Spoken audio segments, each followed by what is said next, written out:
기독교 역사에 의하면은 오늘이 가장 기쁜 날이면서도 가장 슬픈 날입니다.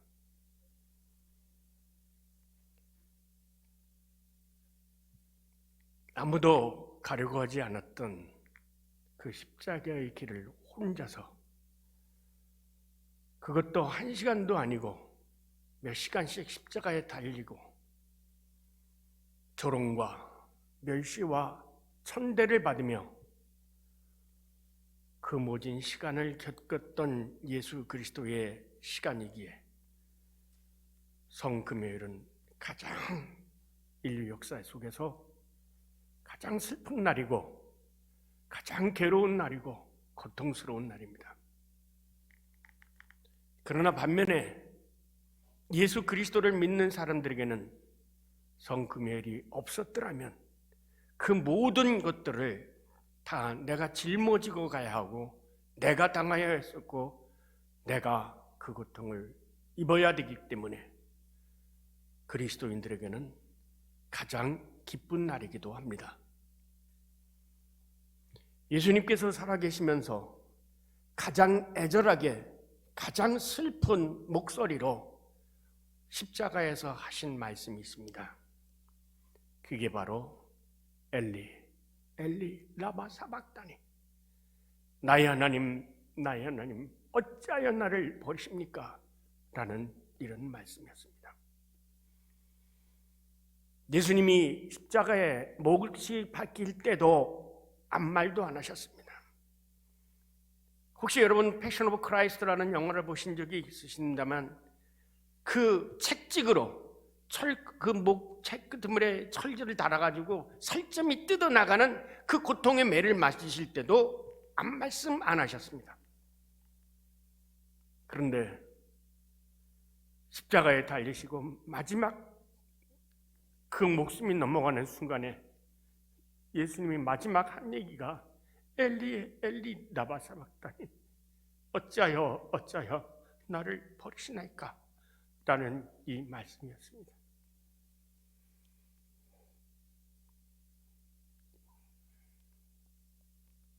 그런데 저는 이 말씀을 읽을 때마다 항상 의문이 생깁니다. 하나님의 아들이 왜 저렇게 비참하게 죽어가야만 했는가? 그리고 왜 하나님은 이렇게 절규로 부르짖는 그 아들 예수 그리스도의 기도를 침묵하고 아무 대답이 없으실까?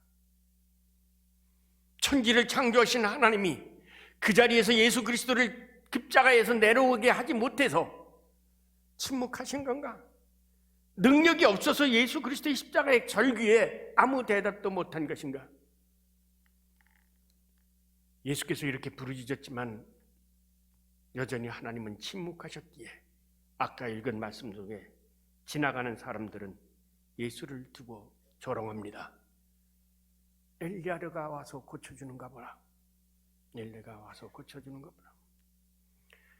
여러분이 신앙생활을 하면서 가장 고통스러운 것은 육신이 아플 때도 아니고 물질이 없을 때도 아닙니다. 네가 믿는 하나님이 어디 있느냐라는 신앙의 조롱을 받을 때입니다. 기독교인으로서 그리고 신앙인으로서 가장 비참했을 때는 내가 그렇게 믿어왔는데 하나님은 침묵하고 계시고 내가 온전히 하나님만을 믿고 살아왔는데 왜 내가 이런 고통을 당하느냐고 느껴질 정도로 이해할 수 없는 그 고통과 어려움이 나에게 닥칠 때 그때 사실 가장 고통스러운 것입니다. 물질이나 이런 것이 없으면 남에게 빌려서 모든 것을 해결을 할 수 있지만 평생껏 믿고 살아왔는데 네가 믿는 하나님이 어디 있느냐 라고 하는 다른 사람의 조롱은 견딜 수 있어도 나 자신이 그 말을 이해하지 못할 때 납득이 되지 않을 때 왜 하나님이 침묵하시는지 아무런 대답이 없을 때 이때 기독교인이나 신앙인에게는 가장 비참한 겁니다. 여러분은 그냥 이 말씀 속에서 엘리 엘리 라마 사박단이라는 글로서 읽지만 현장에서 이 목소리로 절규로 하나님 앞에 기도할 수밖에 없었던 예수 그리스도의 심정은 어느 누구도 이해할 수가 없는 것입니다. 얼마 전 예수님께서 예루살렘에 입성하신 다음 수요일 베다니 나병 환자 시몬의 집에서 한 여자가 예수님의 머리에 귀한 향유를 부은 이후 이제 예수님의 실질적인 고난은 시작되었습니다.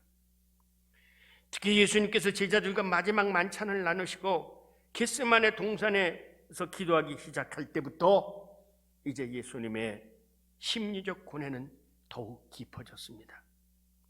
그래서 예수님은 그 당시에 자신의 심경을 이렇게 토로합니다. 내 마음이 매우 고민하여 죽게 되어졌다. 쉽게 얘기하면 지금 내가 죽을 지경이야. 제자들은 모릅니다.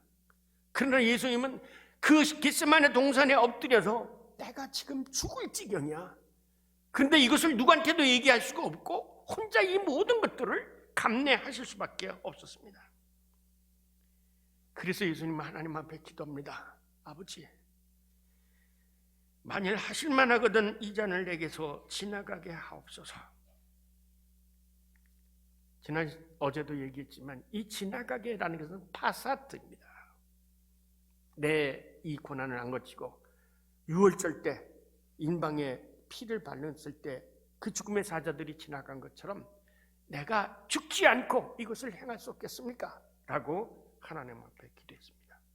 그렇지만 예수님의 기도에 하나님은 침묵했습니다. 그리고 오늘 정금요일 우리의 시간으로 따지면 오후 3시, 9시경이니까요. 엘리 엘리 라마 사박다니 나의 하나님 어찌하여 나를 버리시나이까 라고 마지막 절규를 하고 세상을 떠나셨습니다. 여기서 질문이 생깁니다. 왜 하나님은 침묵하셨을까?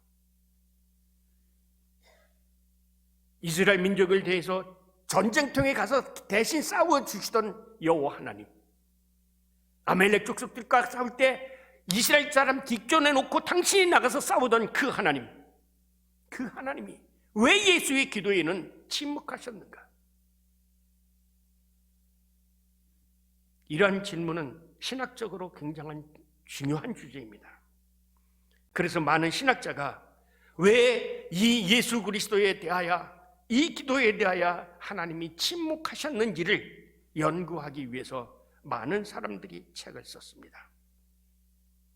여기 목회자 부목사님들은 잘 알겠지만 유명한 독일의 튜빙겐 대학교의 신학자 위리겐 몰트만이라는 사람이 하나님의 침묵에서 이것은 하나님의 침묵이 아니라 하나님도 예수가 당하는 그 고통에 함께 참여했다. 그래서 그가 책을 십자가에 달리신 하나님이라는 책을 썼습니다. 하나님이 예수의 기도에 침묵한 것이 아니라 하나님도 그 예수의 고통에 함께 고통당하셨다. 그래서 십자가에 달리신 하나님이라는 책을 쓰게 된 겁니다. 그 십자가에 달리신 하나님이라는 책을 쓰게 됐던 동기가 바로 곧 제가 말씀드린 하나님의 침묵 때문이었습니다. 그리고 일찍이 여러분이 잘 아는 종교개혁자 마틴 루터는 십자가에 달리신 하나님 속에서, 이 하나님 십자가에 달린 속에서 숨어 계신 하나님을 발견합니다. 이 숨어 계신 하나님은 이사야서 45장 15절에 구원자 하나님은 숨어 계신 하나님이다, 이 말을 보고 루터는 거기서 처음으로 숨어 계신 하나님과 계시된 하나님, 소위 데우스 압스콘디투스 데우스 레벨라투스라는 신학적 용어를 만들어냅니다. 그만큼 이 예수님이 예수님의 기도에 하나님이 침묵한 것에 대해서 세계의 많은 신학자들이 그 원인이 뭐냐라고 하는 것을 찾는 것이 바로 신학의 가장 중요한 주제 가운데 하나였습니다. 이사야는 말합니다. 구원자 이스라엘 하나님이여 진실로 주는 스스로 숨어 계신 하나님입니다 라고 얘기했습니다. 그래서 이 숨어 계신 하나님이라는 단어를 처음 발견하고 예수 그리스도의 십자가에서 달리실 때 이 예수는 데우스 레벨라투스, 계시된 하나님이고, 그 계시된 하나님의 뒤에 데우스 레벨라투스, 그 압시콘두투스, 숨어 계신 하나님이라는 말을 루터가 해석을 하게 된 겁니다. 이 하나님의 침묵에 대해서 관심이 있어서 여러분이 잘 아는 일본의 기독교 문학자 엔도 슈샤크라는 사람이 있습니다. 이 엔도 슈샤크라는 사람이 쓴 유명한 소설이 있죠. 침묵이라는 소설입니다. 이만큼 하나님의 침묵에 대해서 지금까지 목사들이, 문학가들이, 그리고 신학자들이 왜 하나님은 침묵하셨는가 라고 찾아보려고 노력했습니다. 저도 오늘 그 하나님의 침묵을 찾아보려고 합니다. 왜 하나님은 침묵하셨을까? 왜냐? 우리들이 살아가는 삶 속에서 내 나름대로는 그래도 하나님 말씀대로 살려고 하는데, 열심히 새벽기도에도 나오고 교회도 봉사도 하고, 또 그런데 때로는 내가 예상하지 않았던 사건들을 경험하고 열심히 나와서 이 문제를 놓고 하나님 앞에 기도했는데 하나님은 그 기도에 아무런 응답이 없을 때, 그때 우리는 지금 예수 그리스도가 외쳤던 것처럼 나의 하나님, 나의 하나님, 어찌하여 내 기도에는 침묵하고 계십니까? 나를 버리신 것이 아닙니까? 라는 기도를 하나님께 드릴 수밖에 없기 때문입니다. hon광교회 여러분, 여러분은 하나님께서 왜 침묵하셨다고 생각하십니까? 이 하나님의 침묵 속에는 창세 이전부터 하나님이 가지고 계신 영원한 계획, 그 영원한 뜻이 담겨져 있기 때문에, 그 영원한 뜻을 인류 역사 속에 예수님이 오시기까지는 아무도 이 영원히 숨겨진 뜻이 뭔가를 몰랐습니다. 그래서 성경을 아무리 찾아봐도, 구약 성경을 찾아봐도, 신약 성경을 찾아봐도 왜 하나님이 침묵하시느냐라고 하는 것에 대한 답변은 없습니다. 찾아보세요. 없어요. 왜 하나님이 침묵하셨는가요?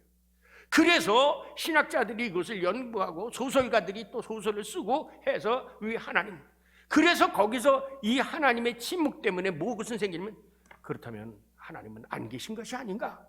이제 하나님의 침묵 때문에 어디로 가냐면 무신론으로 가고, 하나님이 정말 살아계신가? 라고 하는 그런 회의에 빠지기 시작합니다. 따라서 오늘의 말씀을 정확하게 이해하기 위해서 어제도 말씀드린 것처럼 다시금 구약을 쳐다봐야 됩니다. 분명히 왜 예수님이 하나님이 침묵하셨을 때는 그 다른 데에 뭔가 이유가 있을 것이고, 또한 이 사건이 오늘 이 부활 그 성금요일을 지내고 예수님이 십자가에서 이 엘리 엘리 라마 사박다니고 부르짖고 난 다음에 내일 모레 주일날 아침 예수님이 그 예수의 침묵을, 하나님의 침묵을 그대로 감당하고 십자가 못 박히신 주님이 부활하셨기 때문에, 이 한편으로는 예수 그리스도의 부활해서 한편에는 구약을 내다보면서 왜 하나님이 이것에 침묵하셨는지를 찾아보아야 된다는 것입니다. 우선 먼저 구약으로 들어가 보겠습니다. 창조주 하나님께서는 만물을 창조하시고 마지막 날에 인간의 형상으로 사람을 지으셨습니다. 창세기를 읽어보세요. 제일 먼저 인간이 살 수 있는 생명의 여건을 다 만들어 놓으십니다. 하늘의 별, 땅에 먹을 거, 모든 걸 다 만들어 놓으십니다. 그런 다음에 맨 나중에 누구를 만드냐면 인간을 만듭니다. 인간을 하나님의 형상에 따라 만듭니다. 그리고 이 인간을 에덴 동산에 내어가죠. 자, 내가 너에게 모든 권한을 줄 테니까 이거 모두 다 다스리라, 그렇게 얘기합니다. 그런데 어느 날 대신 이 선악을 알게 하는 나무가 있는데 너 이거는 먹지 마라. 너 이거 먹게 되면 너 죽어. 다른 건 내가 다 할 수 있었는데 이것만 하지 말라. 근데 꼭 사람이라는 게 안 그러잖아요. 하지 말라면 더 하고 싶은 거 있죠. 그런 것처럼 어느 날 갑자기 뱀이라는 자, 여러분 이건 뱀은 사탄이야, 마귀입니다. 와서 여자를 유혹합니다. 왜 하나님이 선악을 알게 하는 나무를 먹지 말라고 했는 줄 아느냐? 이렇게 물어봐요. 참 여러분, 이 마틴 루터가 그런 얘기를 했습니다. 사탄 마귀는요, 수많은 사람들을 유혹했기 때문에 조광민 목사는 어떻게 유혹을 하고 하면 넘어갈지 사탄이 잘 안다는 거예요. 각자가 다 알아요. 각자가 다 달라요. 김지진이는 어떻게 유혹을 해야 잘 넘어갈지 그걸 다 안다는 거예요. 그래서 루터의 책을 보면요, 책마다 나오는 게 사탄 마귀 얘기예요. 사탄 마귀 얘기예요. 그런데 현대인들은 이 사탄 마귀를 인정 안 하려고 해요.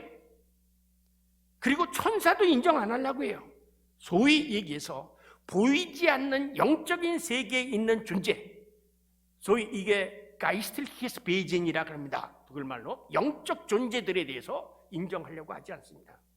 그러나 우리가 살고 있는 이 삶 속에는 이 보이지 않는 영적인 존재가 있는 거예요. 천사가 있는가 하면 사탄 마귀가 있는 거예요. 아시겠어요? 그렇지, 천사가, 여보세요, 소돔과 고모라 낼 때 천사가 사람의 모양을 하고 오시지 않습니까? 이 천사가 무슨 뭐 귀게 달고 이렇게 머리에 마귀가 뿔 달리고 도깨비처럼 날아갔으면 금방 되는데, 천사는 천의 얼굴을 가지고 오기 때문에, 아니 사탄 마귀는 천의 얼굴을 가지고 있기 때문에 간혹가다 마누라가 사탄 짓을 할 수가 있어요. 정말입니다. 내 남편이 사탄 짓을 할 수가 있어요. 천사도 마찬가지야. 천사도 어떤 사람에게는 어린아이가 나의 천사 역할을 할 수도 있고, 길거리 가는 사람이 나의 천사 역할을 할 수도 있는 거예요.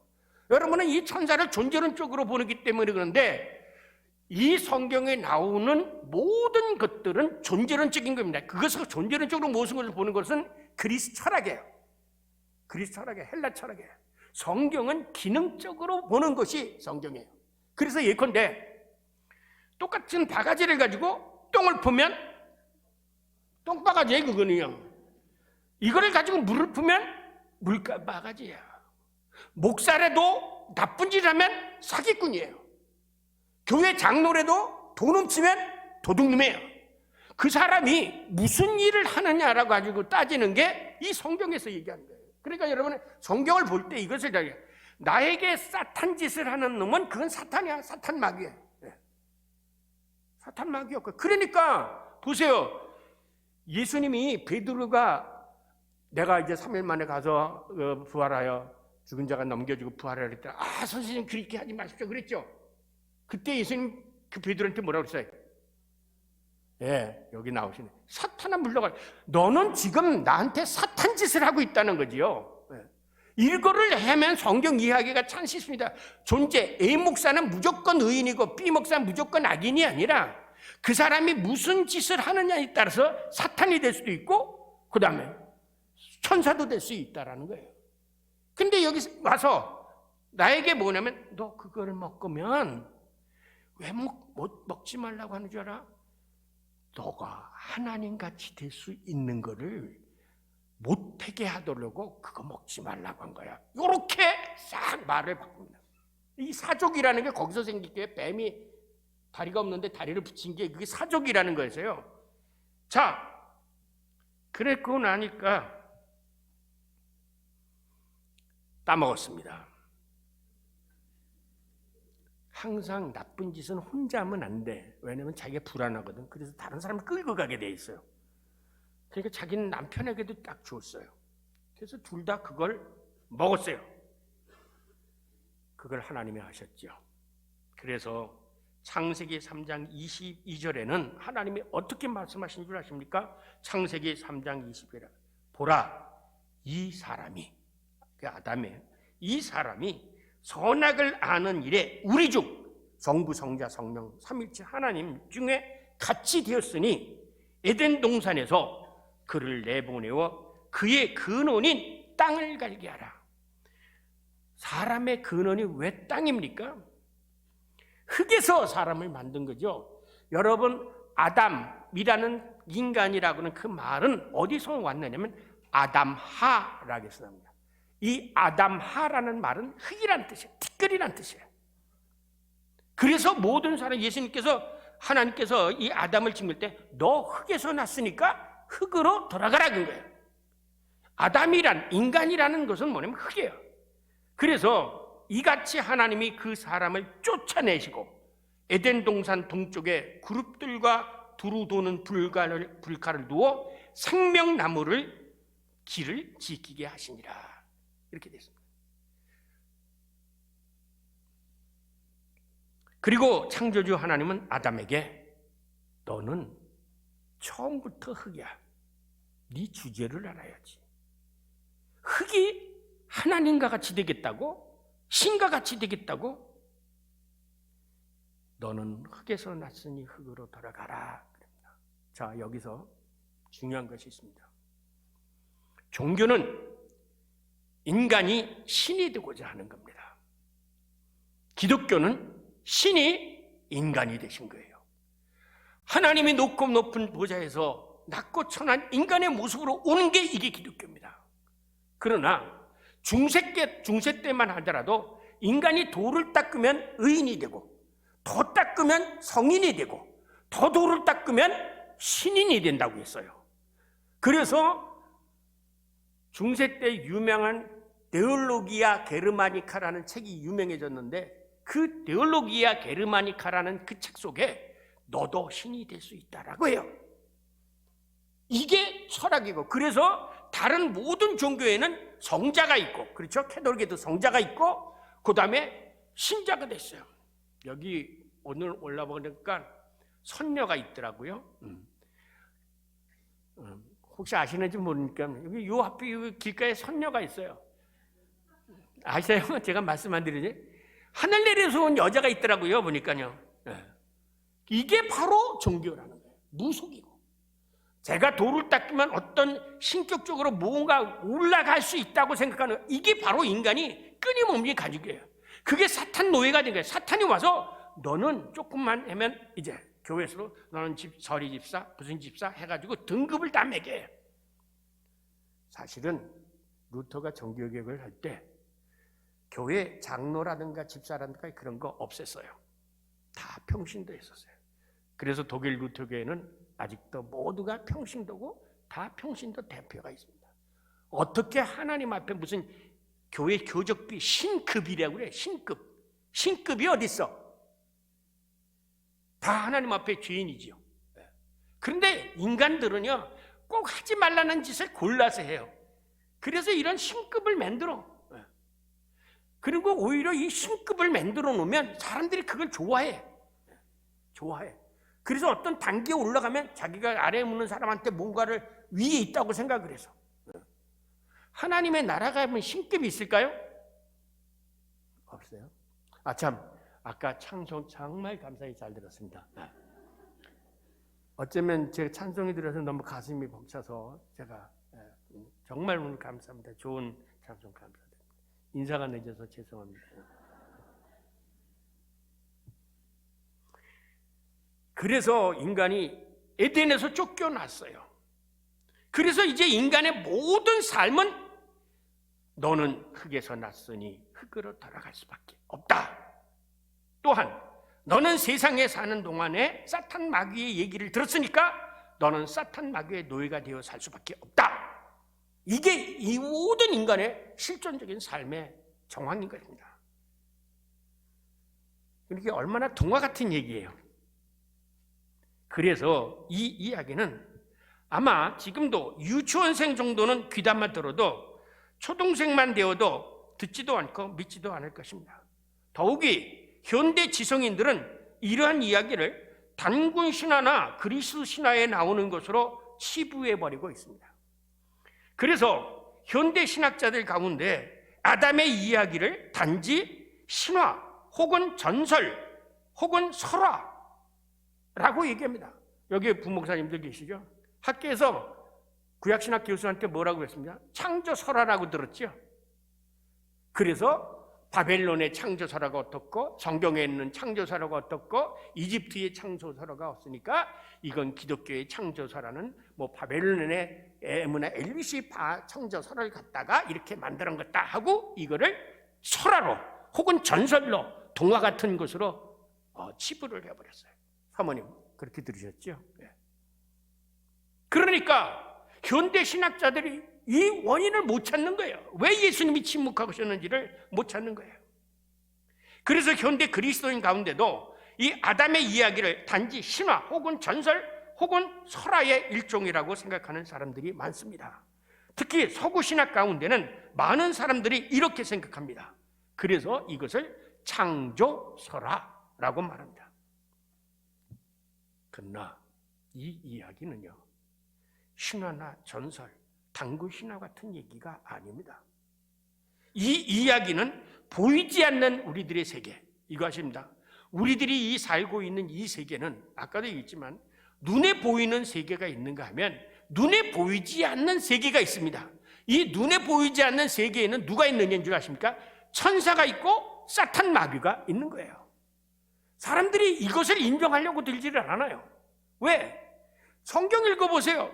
사탄 마귀 얘기가 그렇게 많이 나오고 그 다음에 천사 얘기가 있는데 왜 성경에 있는 걸 믿는다고 하면서 안 믿어. 그래서 성경을 읽어도 자기가 취사 선택하면서 읽어요. 당장 예수님이 태어나실 때 뭐랬어요? 천사가 나타났잖아요. 목자들에게 나서 천사가 났으니까 가보라 그랬잖아요. 아기가 나서는데 그 얘기를 안 듣는 거예요. 이 얘기를 안 들어요. 그러니까 모든 것을 인간의 사고 안에서 생각될 수 있는 것만 들으려고 하니까 성경이 안 보이는 거예요. 안 보이는 겁니다. 이 바로 예수님이 침묵하셨던 그 원인이 바로 이 창조 기사에 담겨져 있는 겁니다. 왜? 하나님이 인간을 내쫓았거든요. 하나님이 인간을 창조하신 것을 때로 후회를 하시잖아요. 창세기를 읽어보세요. 그래서 한때는 후려쳤어요. 어떻게? 노아 홍수로 인구를 전부 물리쳤어요. 네. 얼마나 비죠. 그 노아 홍수를 통해서 인간이 죽어가는 모습을 보고 하나님이 마음을 바꾸십니다. 내가 다시는 사람들을 물로 심판하지 아니라. 그랬더니 어떤 목사는 그럼 불로 심판할 것이라? 아니에요. 이미 그때부터 하나님은 마음을 바꾸셨던 겁니다. 어떻게 바꾸냐? 내가 다시는 노아와 같이 인간을 징벌하지 않고 반대로 내가 고통을 당할지언정 인간에게 다시 새 생명을 주겠다고 마음에 작정하십니다. 그것이 바로 어디에 나타나면 여러분 무지개를 통해서 인간에게 약속하셨습니다. 내가 다시는 사람을 심판하지 않고 오히려 구원하겠다고 약속을 하기 시작합니다. 그래서 여러분이 창세기를 읽었다 보면은 11장 노아의 홍수가 끝나고 그 다음에 12장 아브람부터는 하나님이 무조건 참으세요. 무조건 참으시면서 오히려 인간들에게 복 주시기 위해서 사람들을 선택하고 인간들을 위하고 모든 것을 하나님이 감당해 나가기 시작합니다. 그래서 어디서부터 복음이 시작됩니까? 창세기 12장부터 복음이 시작이 되어지는 거예요. 보잘것없는 아브람을 불러서 내가 너한테 그 젖과 꿀이 흐르는 땅을 너한테 주마. 그런데도 인간은 끊임없이 하나님을 거부합니다. 그래서 성경의 역사는 반역의 역사예요. 거꾸로 생각하면 인간이 하나님 앞에 끊임없이 반역하는 그 반역의 역사가 기록되어진 것이 바로 인간의 역사입니다. 바로 이러한 인간을 이제 살리기 위해서 그때부터 계획을 세우시고 이 계획이 마지막까지 와서 완성되는 게 바로 오늘 예수 그리스도의 십자가의 사건이었던 겁니다. 그래서 이 예수 그리스도를 통해서 죽어간 인간들을 다시금 살리지 때까지 예수님이 그렇게 엘리 라마 사박다니 할 때도 하나님은 가슴이 찢어지는 것 같았지만 아무 소리 안 하고 당신이 계획한 것을 이루기 위해서 침묵할 수밖에 없었던 것입니다. 그렇기 때문에 그 하나님의 침묵 속에는 뭐가 담겨져 있느냐? 인간을 구원하시고자 하는 하나님의 의지가 담겨져 있었던 것입니다. 왜냐하면 예수의 죽음은 단지 한 인간의 죽음이 아니라, 이것은 이제 조금 더 문자적으로 보면 마지막, 그래서 예수님을 성경은 에스카톤 아담이라고 말합니다. 에스카톤 아담. 첫 번째, 아까 이 창세기에 나오는 아담에는 프로토스 아담 이렇게 말합니다. 그것은 첫 번째 아담이라고 그러고, 예수님은 에스카톤 아담이라고 그러고, 마지막 아담이라고. 그러니까 첫 번째 아담이 저질러 놓은 그 죄를 마지막 아담인 예수 그리스도가 이걸 다 받게 만들어서, 이 죄를 다 받고 하나님께 순종하게 만들어서 아담에게 맨 처음 주려고 했던 영생을 다시금 예수를 통해서 주게 된 것이요. 그래서 예수가 부활하게 됐고, 그것을 믿고 따르는 사람들은 죽지 않고 예수님처럼 부활할 수 있도록 만든 겁니다. 그래서 예수님이 부활하신 다음에 무슨 일이 일어나는지 아십니까? 바로 예수님이 하늘로 승천하신 것입니다. 승천하신 거예요. 그런 승천하신 다음에 당신이 부활한 그 살려주는 영을 우리들에게 다시금 보내주겠다고 약속했고, 그 살려주는 영이 오순절에 임해서 그 영을 받은 사람들은 죽어도 사는 것입니다. 이것이 바로 부활과 예수 그리스도의 침묵에 담겨져 있는 그런 얘기입니다. 제가 할 얘기는 다 했어요. 네, 다 했습니다. 문제는 이 사건이 정말 그런 것인지 아닌지를 우리가 역사 속에서 보면 됩니다. 제6시부터 온 땅에 어두움이 임하여 9시까지 계속되더니, 그때부터 이 6시는 언제 중요하십니까? 이 6시는 지금 우리들의 시간으로 떼시면 정오의 정오. 근데 베란간 이 정오 때 어두워지기 시작하는 거예요. 생각해 보세요. 무슨 일식이 온 것도 아니고, 그러니까 과학자들이 뭐 예수님이 이때 어두워진 것이 뭐 일식으로 왔냐 월식이냐 가지고 따지는데, 그게 아니라 벼랑간 어두워지기 시작합니다. 정오인데 대낮에 어두워지기 시작한 거예요. 뭐냐? 예수님이 엘리 엘리 라바 사박다니 하고 크게 소리치고 죽는 순간 온 천지가 새까맣게 어두워지기 시작합니다. 꺼주세요.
켜주시죠.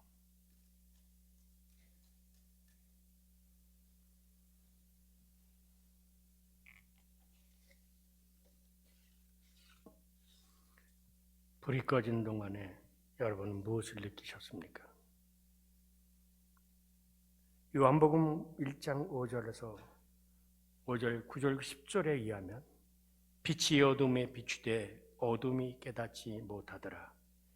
참빛 곧 세상에 와서 각 사람에게 비추는 빛이 있었나니 그가 세상에 계셨으며 세상은 그로 말미암아 지은 바 되었으되 세상이 그를 알지 못하였고 자기 땅에 오매 자기 백성이 영접하지 아니하였느나. 이런 말씀이십니다. 그렇습니다. 빛으로 오신 예수님께서 십자가에서 죽는 순간 역설적으로 이 세상이 어떤 세상인지를 분명히 드러난 것입니다. 여러분이 3분밖에 안 됐지만 굉장히 긴 시간처럼 느껴지셨을 것입니다. 그런데 평생을 이 어둠의 세계 속에서 여러분이 산다고 생각을 하십시오. 그 세상을 어떻게 살아갈까? 최초의 인간 아담이 사탄 마귀의 유혹에 빠져 에덴 동산에서 이 세상으로 쫓겨냄을 맞은 이 인간은 어둠의 세계 속에 살아가고 있는 것입니다. 그래서 이 생명의 빛이 어둠에 비추어도 어둠의 자식들은 그 빛을 깨닫지 못하고 살아가고 있는 거예요. 아무리 좋은 진리의 말씀을 선포해도 이 어둠의 자식들은 그것을 받아들이지를 못합니다. 마치 두더지나 그런 것처럼 어둠에 익숙해 있기 때문에 어둠의 세계가 좋은 거예요. 그러나 반대로 빛의 자녀들은 절대 어둠의 세계에 가서 살 수가 없습니다. 그러나 이 빛, 보이지 않는 그 이 영적인 빛이 예수님께서 운명하시자 우리가 살고 있는 이 세상이 어둠의 세계로 바뀌어버린 것입니다. 그래서 전통적으로는 교회 안에서 이 성금요일 날 테네브레, 이 테네브레라는 말은 어둠이라는 뜻입니다. 어둠의 예배를 드려요. 우리가 평생에 살아가 있을 때는 이 보이지 않는 곳에 빛이신 예수 그리스도께서 우리를 했기 때문에나, 그러나 예수님이 십자가 못 박혀 죽으시자 어둠의 세계가 지배돼 사탄 마귀가 지배했다는 것을 우리가 인식하기 위해서 성금요일 날 이 테네브레 예배를 드리게 된 것입니다. 그런데 자 보십시오.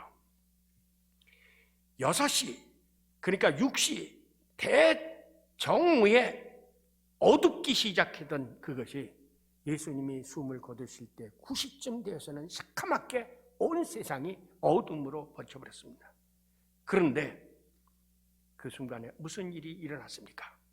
크게 소리 지르고 영원히 떠나가시니라 라는 그 순간 창조주 하나님과 첫 번째 인간 아담 사이에 있었던 에덴 동산에서 쫓겨났기 때문에 그 에덴 동산과 하나님과 인간 사이에 있었던 뭐가 있습니까? 이 담이 무너져 버린 거예요.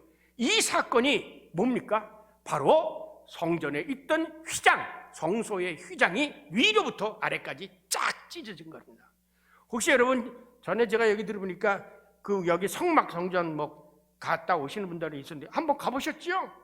거기 어떻게 됐습니까? 이 마태복음에 보면 이 성소의 휘장이 위로부터 아래까지 찢어져 둘이 되고 땅이 진동하며 바위가 터지고 무덤들이 열리며 자던 성도들이 몸이 많이 일어나 예수의 부활 후에 그들의 무덤에서 나와서 거룩한 성으로 돌아가 많은 사람에게 보이니라 라고 합니다. 이것은 어디서 일어나는가 하면 우리들이 보이는 이 가시적인 세계에서 일어난 게 아니라 불가시적인 세계에서 일어난 것입니다. 그러니까 이렇게 하십시오. 우리가 살고 있는 이 세계에는 그래서 뭐랍니까? 보이지 않는 영적인 세계도 있고 우리들이 보이는 이 세계도 있는 거예요. 그렇기 때문에 이 보이는 우리들의 세계는 이 보이지 않는 세계에 의해서 지배를 받는 것이죠. 그래서 어제도 말씀드리겠지만 예수님이 이미 세상을 떠난 엘리야와 모세를 제자들에게 보여줬던 것처럼 그 엘리야와 모세가 있는 세상이 있고 또 사탄 마귀들이 들썩거리는 그 세계가 있는데 다만 우리 눈에 안 보이는 겁니다.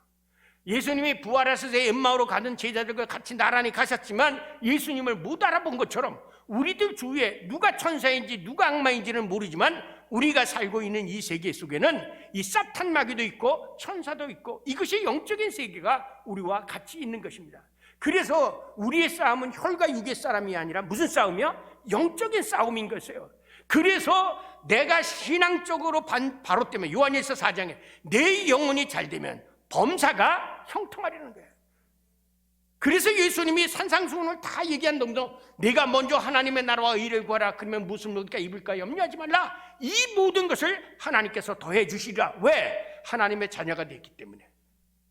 그러니까 여러분이 그냥 그 단구니까 그걸 읽으시지 마시고 이렇게 우리들이 살고 있는 이 세계에 보이지 않는 영적 세계가 있어서 우리들이 그런데 휘장이 갈라졌다고 하는 것은 아담 이후에 하나님과 담이 놓여서 건너갈 수 없는 그 시면이 있었는데 이 시면이 하나가 되어버린 거예요. 그것이 성전의 희망이 찢어진 것입니다. 왜냐? 예루살렘 성전에는 성막이 있습니다. 성막을 문은 휘장으로 갈려져 있고요. 그리고 성막 안에는 성소라는 게 있죠.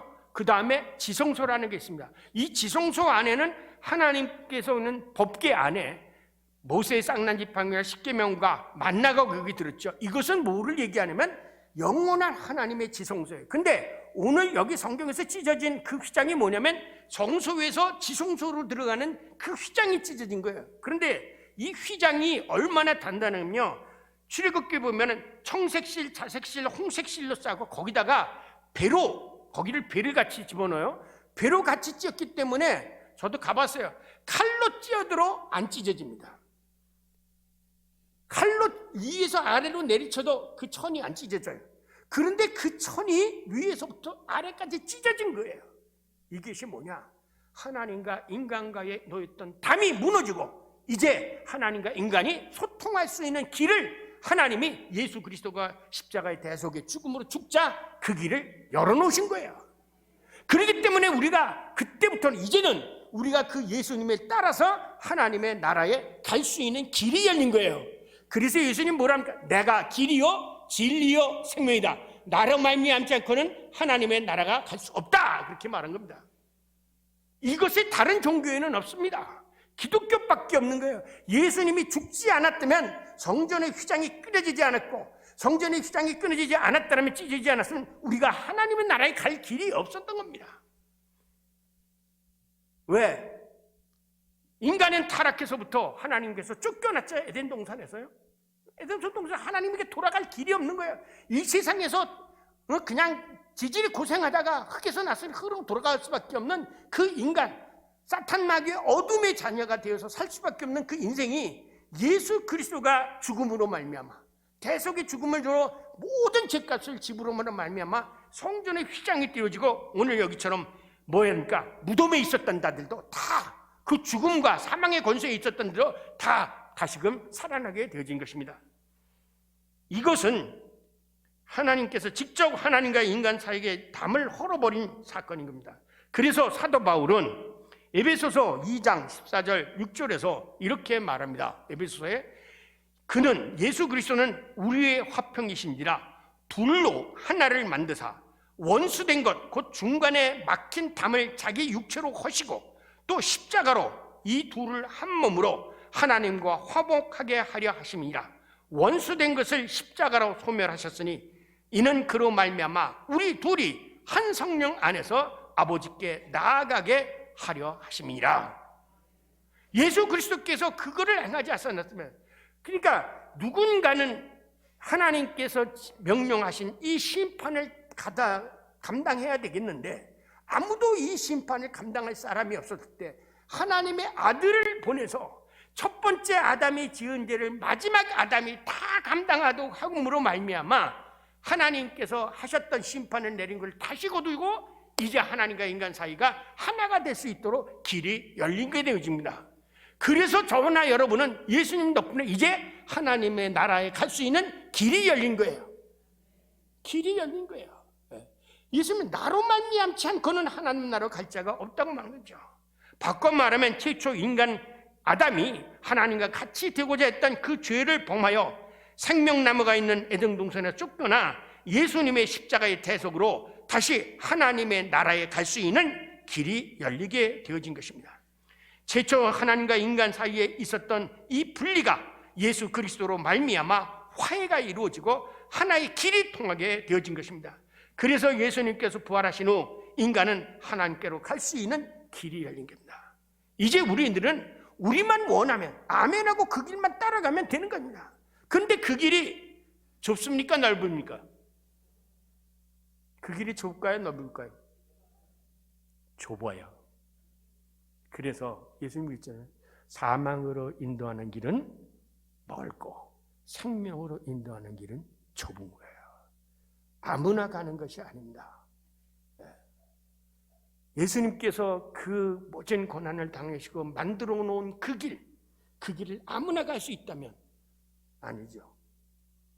그래서 유명한 독일의 신학자 히틀러, 이번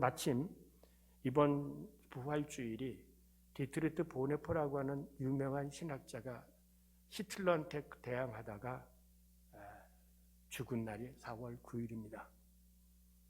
전 늘 항상 4월 9일을 지내서 순례길을 떠나곤 합니다. 긴 길은 아니지만 순례길을 떠났는데, 그래서 제가 월요일날 순례길을 떠나간 겁니다. 그때 보네포가 뭐냐면 하나님의 은혜가 그렇게 싼 게 아니야. 싸구려가 아니야. 얼마나 예수님의 피와 공수를 당해가지고 비싸게 해서 한 생애를 다 바쳐서 우리들에게 그 길을 건너왔는데, 너무나 우리들은 그 길을 그저 믿음에, 그 당시만 믿으면 구원받아, 믿으면 구원받아. 그런데 입으로 한다고 해서 되는 게 아니에요. 성경에 나오는 믿음은, 행위가 없는 믿음은 믿음이 아닌 거예요. 순종하는 삶이 없었다면 예수님이 하나님을 믿었은 거예요?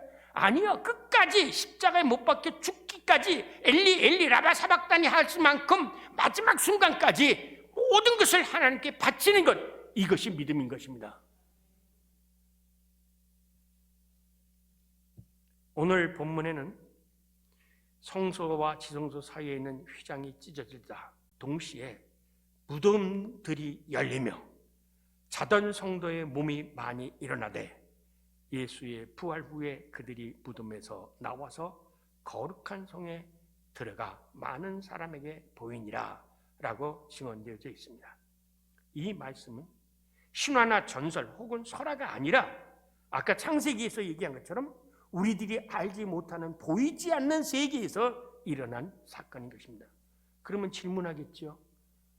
박사님, 보이지 않는 걸 어떻게 알고 기록했을까요?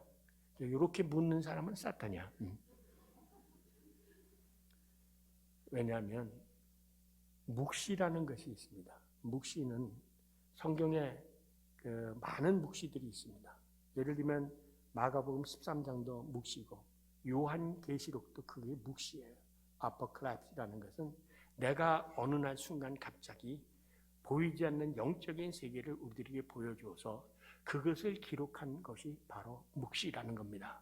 그렇기 때문에 성경에는 이 보이지 않는 세계를 성령으로 가르쳐줘서 기록한 것들이 성령의 반이 있습니다. 이것을 가르쳐서 묵시, 아포칼립스라고 했는데 요거는 묵시에 상관하는 겁니다.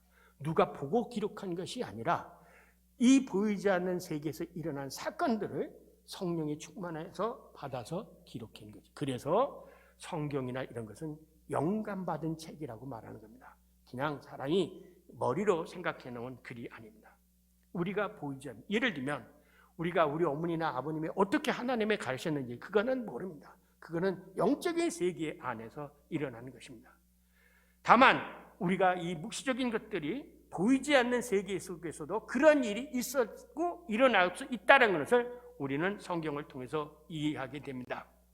따라서 이런 점에서 예수님께서 최초 인간 아담의 죄값을 십자가의 죽음으로 지불하시지 않았다면 우리는 여전히 그 세계에서 이 사탄 마귀의 노예가 되어서 평생 고생하다가 결국은 흙으로 돌아갈 수밖에 없는 인생이 되었습니다. 그래서 기독교에서는 가장 불쌍한 사람을 누구라고 얘기하시니까? 가장 불쌍한 사람, 하나님이 없다고 하는 자를 가장 불쌍하게 생각하는 거예요. 어떻게 보면요, 여러분은 복받은 사람이에요. 하나님을 없다고 말하는 거예요. 그리고 그래서 공산주의자든지 사탄들은 하나님이 없다고 하는 무신론을 주장하게 되는 거예요. 이게 그냥 하나의 이데올로기가 아닙니다. 영적으로 생각하면 공산주의자들은, 저 이북에 있는 공산주의자들은 제일 먼저 그렇기 때문에 기독교인. 그래서 우리나라에 전에도 말씀드렸지만 이 세문안교회라든지 영락교회, 이 교회가 어떻게 이북서 넘어온 사람들이 세문 교회가 바로 그런 교회예요. 박해를 먼저 받았어요. 기독교가 먼저 북측한에 들어갔었어요. 그런데 그 공산주의가 들어오면서 제일 먼저 타켓으로 삼았던 사람들이 바로 기독교인이었어요. 그래서 인류 역사 속에서 가장 많이 순교를 당하고 고통을 많이 당한 사람들은 전부 기독교인이에요. 기독교인이에요. 불교인 무슨 고통당했다는 얘기 있습니까? 무슨 기독교인들만 유독 고통을 제일 많이 당하고 순교를 많이 당했어요. 세계에서 캐톨릭 안에서도 평신도로서 순교를 많이 당한 사람들이 한국 사람들이에요. 한국 사람들이에요. 이게 단순히 왜 가만히 아무것도 안 하고 있는데 왜 기독교인만 그렇게 죽입니까? 이것은 영적으로 생각하죠. 그 사탄 마귀들이 그래서 뭐라고 그러니까 사탄 마귀가 예수님께 당신 나하고 나갑니다. 우리를 멸하러 왔나이까 그러잖아요. 그런 것처럼 우리를 먼저 알아보는 사람들이 그 사탄 마귀이기 때문에, 그렇기 때문에 오히려 역설적으로 교회 안에 사탄 마귀 있는 들이 더 많은 거예요. 왜? 교인들을 빼가야 되니까. 그러니까 신천지가 어떻게 보냐면 교회에 뒤지고 들어오는 거예요. 악한 이 영들은 기독교인들을 무너뜨리는 것이 목적이기 때문에 다른 사람은 안 건드립니다. 하나님의 백성을 건드리는 거예요. 그래서 예수님이 시험에 들지 않도록 기도하라, 악에서 구하옵소서라고 기도하라, 그렇게 주기도문에서 가르쳐 준 거예요.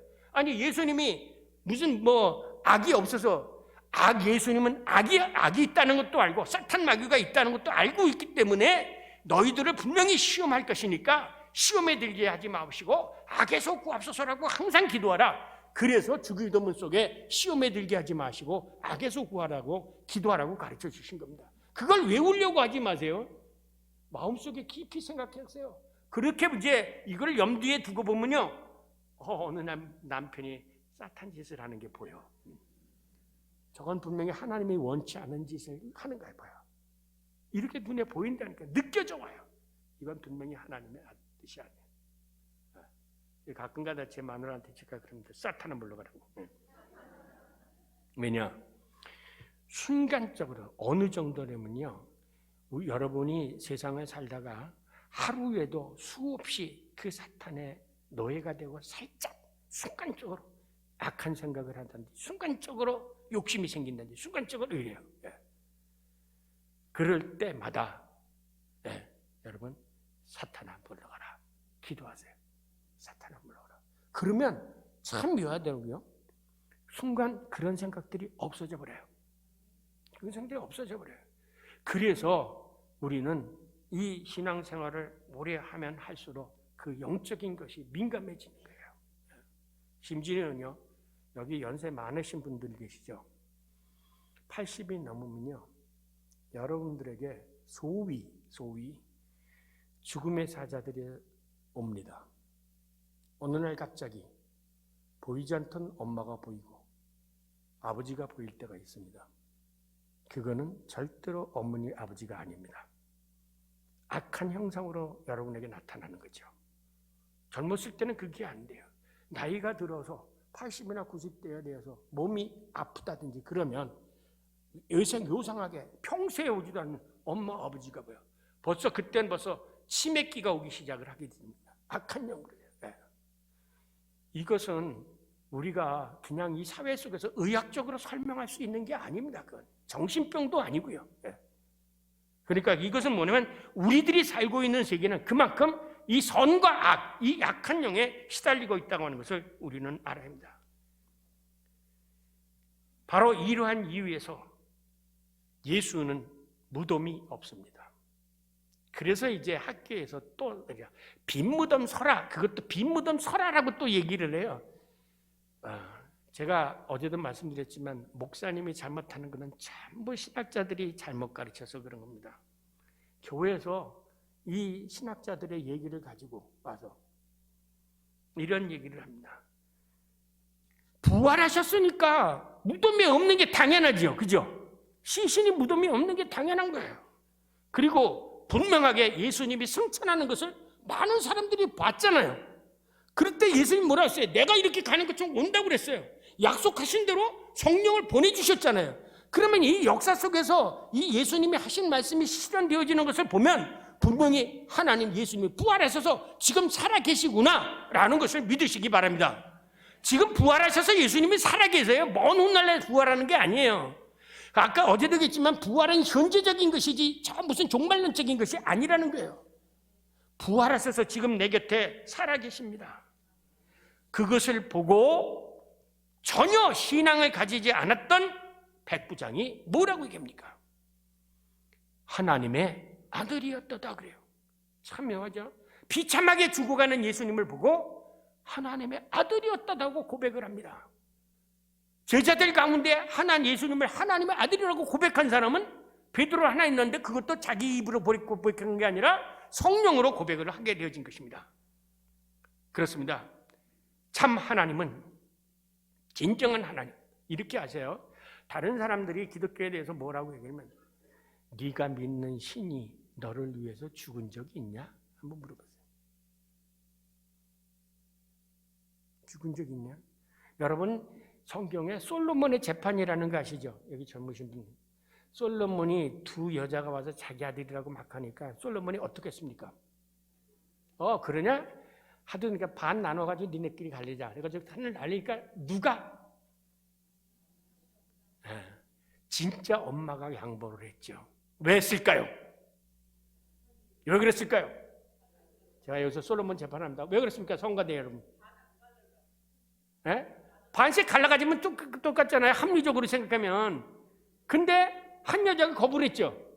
왜 거부를 했을까? 자기 아들의 생명을 사랑하기 때문에 그 살리려고 거부를 한 거예요.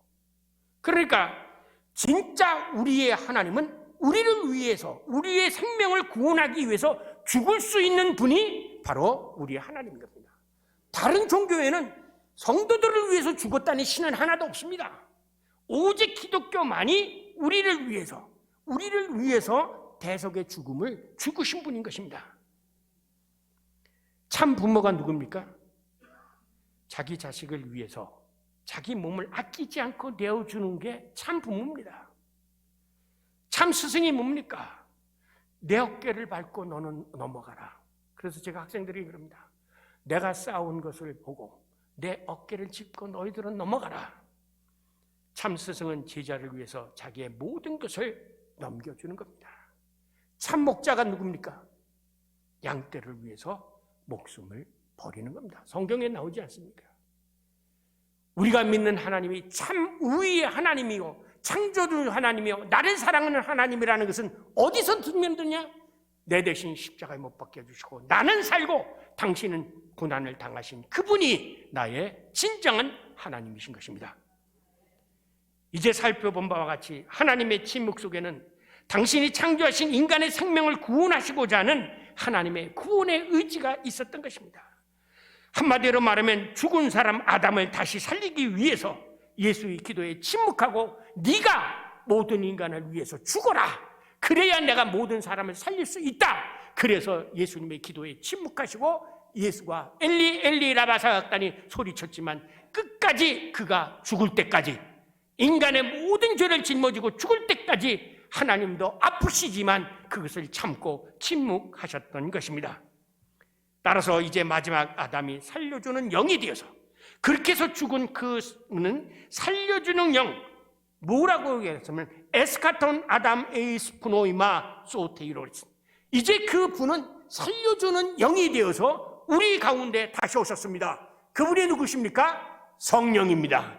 아드보카트라는 말이 뭐냐면 내가 옆에서 너를 도와주겠다. 너를 도와주는 대필처럼 내 인생의 모든 길에 네가 어디를 가든지 내가 항상 함께하며 네가 고통당할 때 함께 고통당해주고 네가 기도할 때 나도 고통당해주는 아드보카트 보혜사 성령을 의사회성에 다시 오신 것입니다.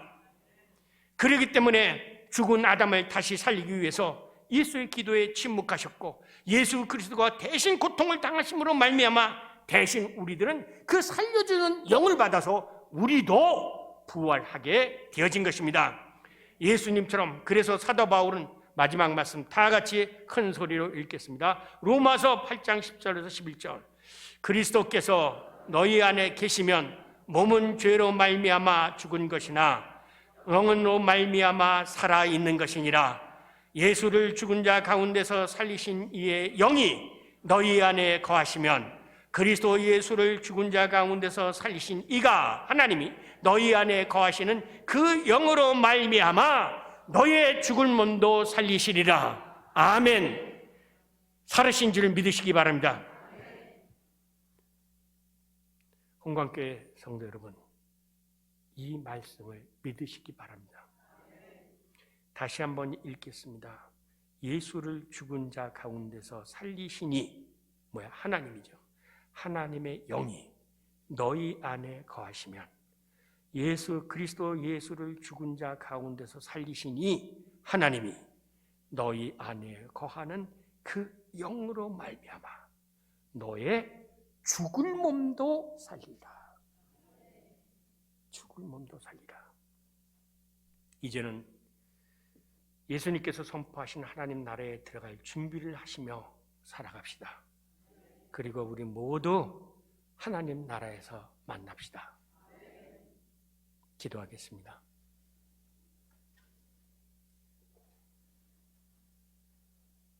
하나님 아버지 감사드립니다. 비천하고 보잘것없는 저인데 저희들을 위해서 십자가에 못 박혀 주시고 그 어떤 것으로도 얻을 수 없는 영생의 은혜를 저희들에게 허락해 주시니 감사합니다. 저희들이 나이가 들어 육신이 쇠약해서 이 세상을 떠날 때 주여 천사장을 통해서 저희들을 하나님 나라에 영접해 주시고 그때 가서 나 대신 십자가에 못 박혀 주신 주님을 얼굴로 볼 수 있게 주옵소서. 예수님의 이름으로 간절히 기도드리옵나이다. 아멘.